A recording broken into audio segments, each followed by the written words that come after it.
राष्ट्रीय शैक्षिक अनुसंधान और प्रशिक्षण परिषद के केंद्रीय शैक्षिक प्रौद्योगिकी संस्थान द्वारा प्रस्तुत है किशोर बच्चों हेतु मनोरंजन और ज्ञान से भरपूर रेडियो पत्रिका किशोर जगत।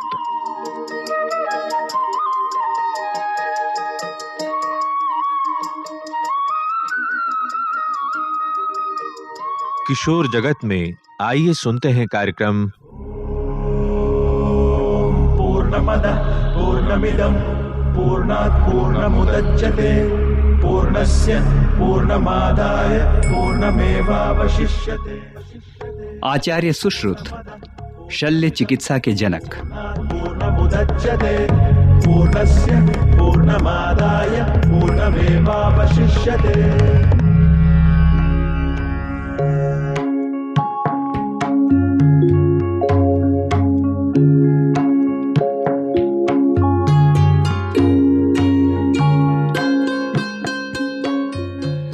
भारतवर्ष में ज्ञान विज्ञान, साहित्य, शस्त्र शास्त्र और ऐसी ही अनेक विधाओं के महान ज्ञाताओं ने जन्म लिया है।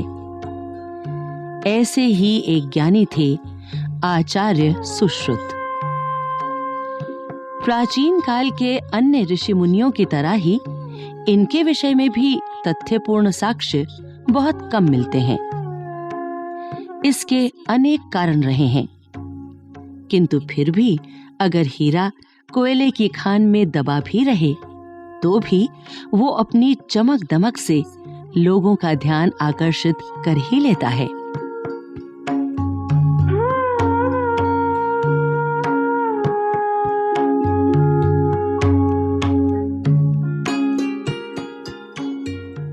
ऐसे ही एक कोहिनूर थे आचार्य सुश्रुत।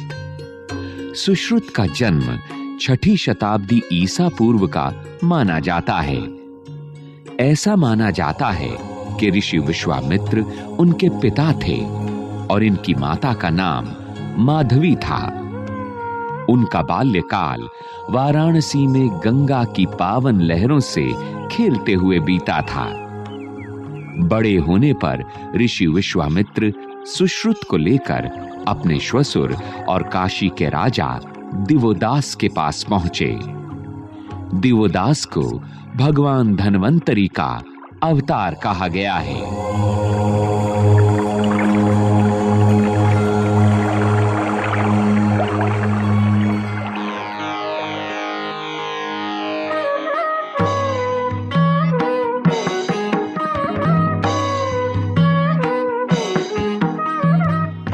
महाराज काशीराज को विश्वामित्र का प्रणाम। चिरंजीवी हो विश्वामित्र, कहो कैसे आना हुआ? महाराज, आप तो जानते हैं कि मैंने राजकाज का त्याग कर दिया है। इस भौतिक संसार में अब मेरी रुचि नहीं रही, अतः चिरंजीवी अष्टक को राजपाट सौंप दिया है। किंतु सुश्रुत अभी छोटा है। मुझे लगता है कि यदि यह आपके आशीर्वाद की छाया में पलेगा तो इसकी शिक्षा दीक्षा अच्छी तरह से हो सकेगी। इसलिए इसे आपके पास लाया हूं। विश्वामित्र जी, यह आपने बहुत अच्छा किया। हम भी बहुत समय से आपसे यही कहना चाहते थे। आपने तो हमारा हृदय प्रसन्न कर दिया। आप निश्चिंत होकर वन को प्रस्थान करें और तपस्या करके पुण्य लाभ अर्जित करें। हम सुश्रुत की शिक्षा और लालन पालन में कोई कमी नहीं आने देंगे। धन्यवाद महाराज।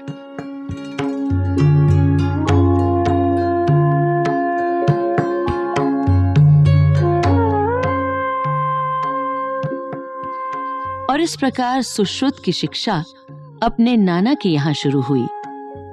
बालक सुश्रुत पढ़ाई में बहुत तेज था।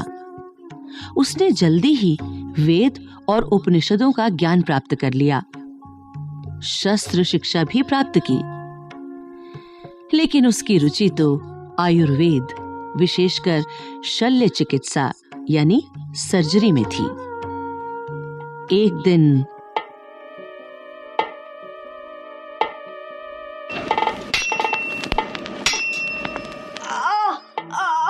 मर गया रे।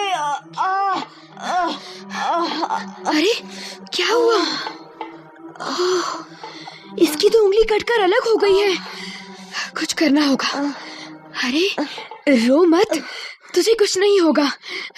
मेरी उंगली। तेरी उंगली को कुछ नहीं होगा, ये वापस जुड़ जाएगी। तू चिंता मत कर। देख, मैं ये दवा का घोल और पट्टी लाया हूँ। हाथ आगे करो। अरे कुछ नहीं होगा। ये मैंने कटी हुई उंगली को घोल में डुबाकर वापस अपने स्थान पर लगाया। कुछ नहीं होगा। अब इस पट्टी से उसे अच्छी तरह बांध देता हूँ। जल्दी ही उंगली ठीक हो जाएगी। ये दवा अपने साथ ले जाओ। रोज इसे इस जुड़ी हुई जगह पर लगा लेना। और हाँ, ध्यान रहे, उंगली को बिल्कुल भी हिलाना डुलाना मत।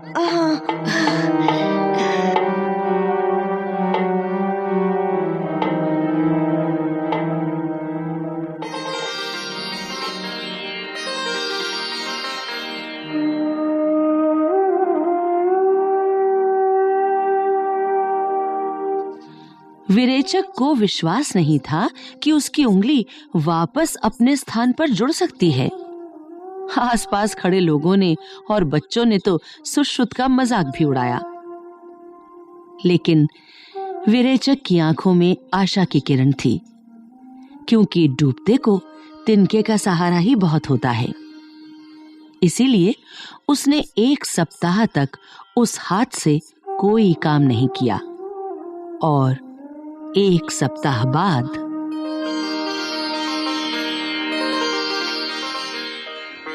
सुश्रुत, ओ सुश्रुत, क्या हुआ?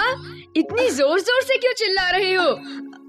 मित्र, चिल्ला नहीं रहा हूँ, खुशी से पागल हो रहा हूँ। तुमने सच कहा था। देखो तो, मेरी कटी हुई उंगली अपने स्थान पर एकदम ठीक ढंग से जुड़ गई है। अरे वाह! अब तो मैं इसे हिला डुला भी सकता हूँ। सुश्रुत, तुम तो सचमुच बहुत बड़े वैद्य हो, लेकिन ये संभव कैसे हुआ? अरे भाई, इसमें हैरानी की कोई बात नहीं है। हमारा शरीर ही हमारा चिकित्सक होता है। जब शरीर का कोई अंग कट जाता है तो उसके तंतु अलग हो जाते हैं, किंतु एकदम से मरते नहीं हैं। यदि समय रहते उस अंग को सही प्रकार से वापस लगा दिया जाए तो वे तंतु फिर से जुड़ जाते हैं। भाई, मेरी समझ में तो तुम्हारी ये बातें नहीं आती हैं। लेकिन एक बात है, तुमने अभी से ऐसा संभव कार्य कर दिया है तो बड़े होकर तुम तो मरे हुए आदमी को भी जिंदा कर दोगे। मित्र, ये तो मैं नहीं जानता, लेकिन मैं ये जरूर चाहता हूँ कि भगवान कम से कम मुझे मरते हुए आदमी को बचाने की योग्यता प्रदान करें। देखना, भगवान तुम्हारी इच्छा जरूर पूरी करेंगे।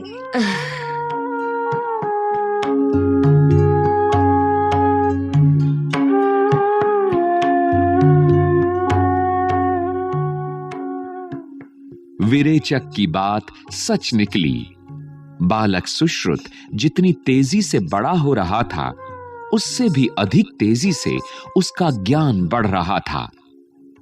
और होता भी क्यों ना, आखिर उसके नाना ने ही उसको प्रारंभिक शिक्षा प्रदान की थी, जो स्वयं भी चिकित्सा शास्त्र के बहुत बड़े विद्वान थे।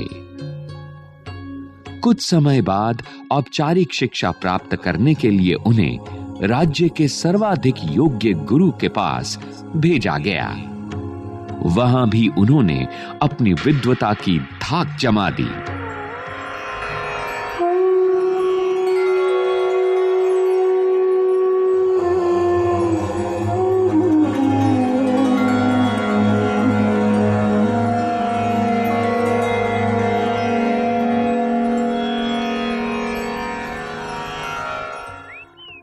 शिष्यों, तुम्हारा अध्ययन पूरा हो चुका है। आज मैं तुम्हारी परीक्षा लूंगा। अच्छा बताओ कि हड्डी के जुड़ने में औषधि का कितना योगदान होता है? गुरुजी, औषधि के बिना तो हड्डी के जुड़ने की कल्पना भी नहीं की जा सकती। जी हाँ गुरुजी, हमारा भी यही उत्तर है। नहीं गुरुदेव, मेरा मत इनसे अलग है। हड्डी को जोड़ने का कार्य तो हमारा शरीर स्वयं करता है। औषधि का कार्य है हड्डी जुड़ने की प्रक्रिया को गति देना। एकदम सही। अच्छा, अब तुम में से कोई और बताए कि एक शव की परीक्षा करने के लिए सर्वप्रथम कौन सी प्रक्रिया करनी होगी? गुरुदेव, मैं बताऊं? ठीक है, कोई और नहीं बता पा रहा तो तुम ही बताओ। जी गुरुदेव, शव को बहुत सी घास फूस से अच्छी तरह ढककर बहते पानी में रखना चाहिए। ठीक, किंतु क्यों? क्योंकि ऐसा करने से मृत शरीर की त्वचा शरीर से अलग हो जाती है और शरीर के आंतरिक अंगों का अध्ययन भली प्रकार किया जा सकता है। वाह सुश्रुत वाह, तुम धन्य हो। केवल रटने मात्र से विद्या नहीं आती, जैसा बाकी शिष्यों ने किया है। सिखाए हुए पाठ को ठीक से समझना भी होता है, और तुमने यही किया है। जी सुश्रुत, तुमने सिद्ध कर दिया है कि तुम शल्य क्रिया में निश्चय ही बहुत ऊंचा नाम पाओगे।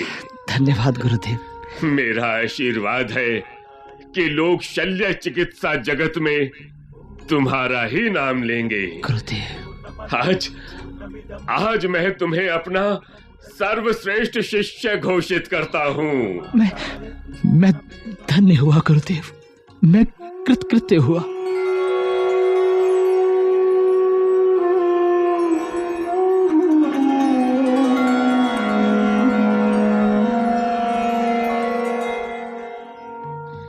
गुरुजी की बात सत्य हुई। सुश्रुत उस युग के सर्वश्रेष्ठ शल्य चिकित्सक के रूप में विख्यात हुए। उनकी कीर्ति संपूर्ण भारतवर्ष में फैल गई।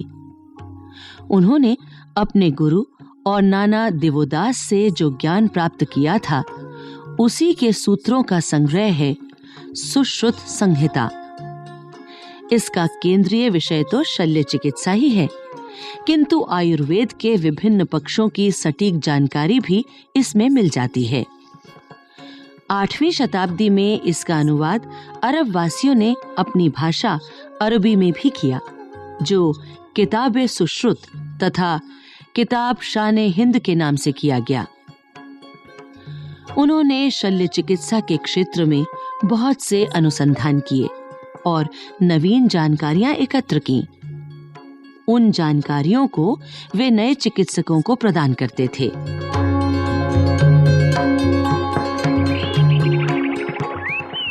सभी उपस्थित चिकित्सकों को सुश्रुत का प्रणाम। मित्रों, आप सब शल्य चिकित्सा के विद्वान हैं और अपने अपने क्षेत्र में दक्ष हैं। मैंने भी कुछ अनुसंधान किए हैं और उनसे कुछ महत्वपूर्ण परिणाम प्राप्त किए हैं। क्षमा कीजिए, हमें पता चला है कि आपने चिकित्सा शास्त्र पर एक पुस्तक लिखी है। हम सबसे पहले उसी के विषय में जानना चाहते हैं। जी हाँ, कुछ बताइए। अवश्य, जी हाँ अवश्य। मैंने एक शल्य चिकित्सा की पुस्तक की रचना की है, जिसका नाम है सुश्रुत संहिता।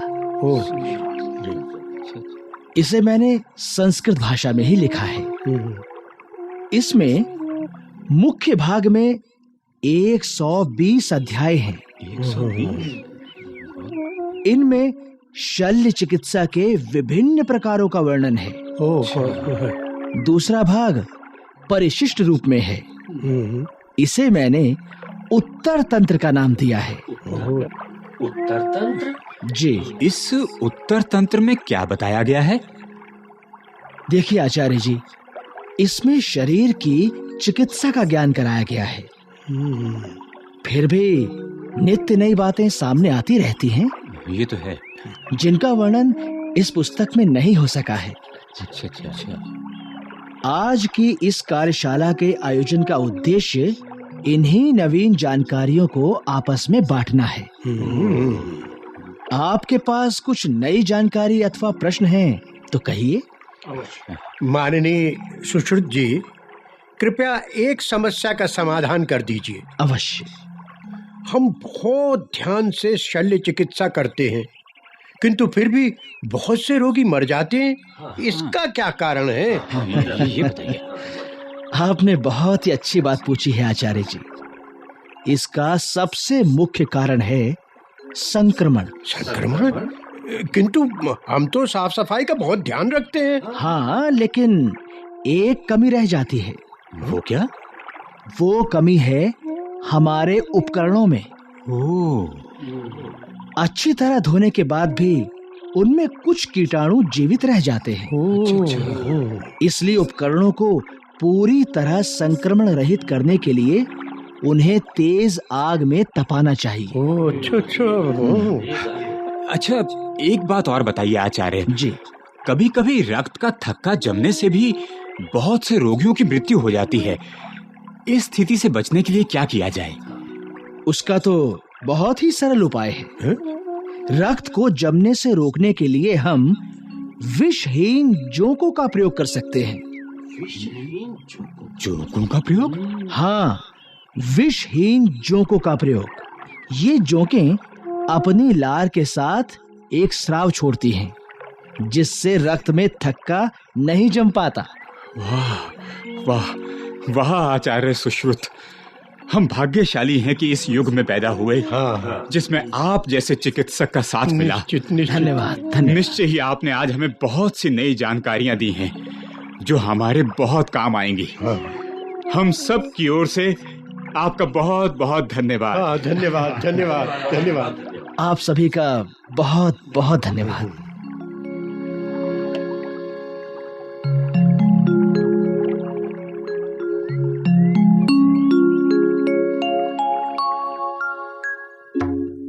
और आज संसार के सभी चिकित्सक, डॉक्टर, वैद्य जानते हैं कि जोंकों की लार में हेपरिन नाम का एक स्राव होता है जो खून को जमने नहीं देता।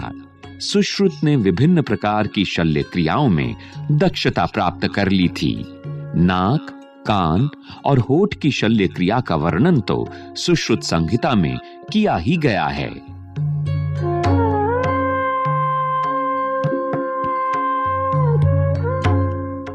उन्होंने शल्य क्रिया में काम आने वाले 100 से भी अधिक यंत्रों का आविष्कार किया। उन्हीं यंत्रों का विकसित रूप आजकल प्रयोग किया जाता है।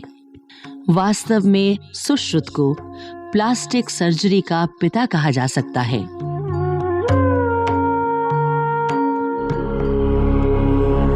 पूर्णमदः पूर्णमिदं पूर्णात् पूर्णमुदच्यते। आचार्य सुश्रुत, शल्य चिकित्सा के जनक। अभी आप सुन रहे थे ये कार्यक्रम। शोध एवं विषय संयोजन डॉक्टर जितेंद्र सिंह, आलेख जय प्रकाश विलक्षण, कलाकार सुचित्रा गुप्ता, बाबला कोचर, सुनील लोहिया, प्रवीण शर्मा, राजेश आहूजा, आकाश और आशीष इलाहाबादी। ध्वन्यांकन अमिता भट्टी। निर्माण सहयोग दाऊ दयाल चतुर्वेदी तथा निर्माण एवं प्रस्तुति अजीत होरो। पूर्णमेवावशिष्यते। पूर्णमदः पूर्णमिदं पूर्णात् पूर्णमुदच्यते। पूर्णस्य पूर्णमादाय पूर्णमेवावशिष्यते।